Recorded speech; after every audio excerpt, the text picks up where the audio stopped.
Tila dumadaloy na nga raw sa dugo ni Aster ang pagiging photographer. Ang ama niyang photographer na rin kasi ang nagturo sa kanya dahil sa negosyo nilang photography studio.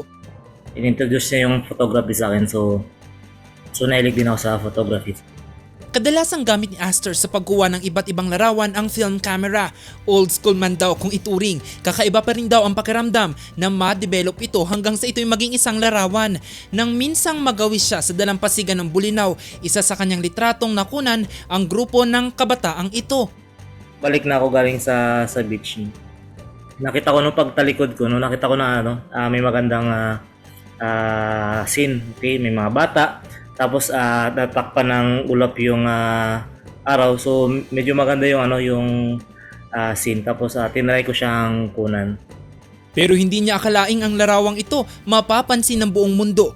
Ito'y matapos mapili ang kanyang larawan mula sa libu-libong sumali para sa World Meteorological Organization Online Photography Contest. Pinost ko po kasi yung picture ko po na yun sa Facebook. And then may isang estudyante po namin dito sa school na nag-suggest, sir, isabit nyo po yung picture po ninyo, baka sakali po na ma-recognize. So tinry ko naman siya. Tanging si Aster lang ang Pilipinong finalist sa nasabing patimpalak na ikinatuwa naman ng kanyang mga kababayan. Pre, nakaka-proud kasi parang pride din namin yun as Pangasinense, no? Na mapakita yung kung paano kami gumawa ng art.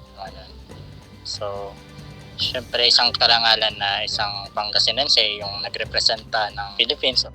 Kung magkataong mapili, ang kuhang larawan magiging parte ng gagawing kalendaryo ng taong 2024 ng World Meteorological Organization at makakatanggap rin ng pagkilala mula sa United Nations. Nananawagan naman ito ng suporta sa pamamagitan ng pag-like sa kanyang entry sa Facebook, Instagram at Flickr post ng World Meteorological Organization website. Jose Robert Inventor para sa Luzon Headlines.